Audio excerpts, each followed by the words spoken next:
establishment of our diplomatic relations between India and Turkmenistan. We have good reasons to be satisfied with the development of our multifaceted bilateral ties over the last 3 decades and especially in the last decade.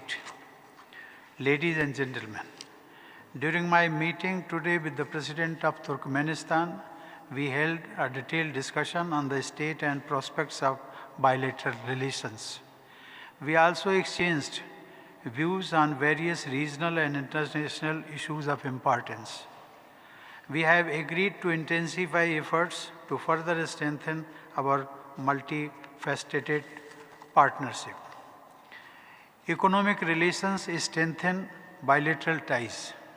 We agreed to do more to expand bilateral trade, which has remained modest.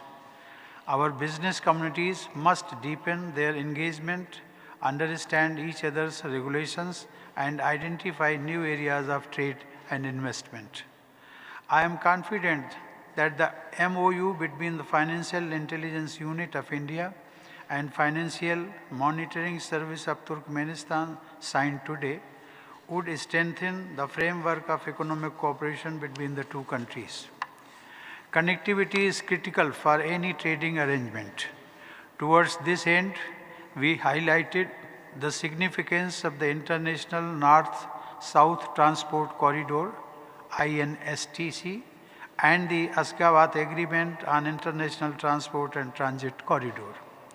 I pointed out that the Chabahar port built by India in Iran could be used to improve trade between India and Central Asia. Cooperation in energy was one of the key areas of our discussions today. On the Tapi pipeline, I suggested that issues related to security of the pipeline and key business principles may be addressed in technical and expert level meetings. We have also identified new areas of cooperation such as disaster management, on which we have signed an MOU today. I conveyed India's readiness to partner with Turkmenistan in its drive towards digitalization. Space can be another area of mutually beneficial cooperation. Our countries share centuries-old civilizational and cultural linkages.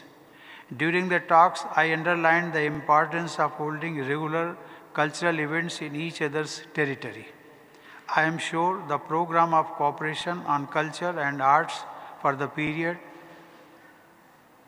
2022 and 25 signed today will give direction to our cultural cooperation. We emphasized on the need for both countries to cooperate closely on the effective management of the COVID-19 pandemic that has affected our population. I propose that mutual recognition of COVID vaccination certificates by both countries would go a long way in facilitating travel of our citizens. Turkmenistan is an important partner for India in the India-Central Asia Summit framework, the first of which India hosted virtually in January this year. We agreed to further enhance cooperation under the framework flowing from the India-Central Asia Summit. We welcome Turkmenistan's readiness to send a youth delegation to India within the ambit of India-Central Asia Cultural Cooperation. The MOU on youth affairs signed today would further intensify exchanges between our youth. Our discussions also stressed that we continue cooperation in regional and multilateral fora, including the United Nations, on issues of international relevance. I thanked Turkmenistan for its support to India's permanent membership in a reformed and expanded UN Security Council, as well as for India's initiatives as a non-permanent member of UNSC for the period 2021-22. As immediate neighbors of Afghanistan, our countries are naturally concerned about the developments within that country and their external repercussions.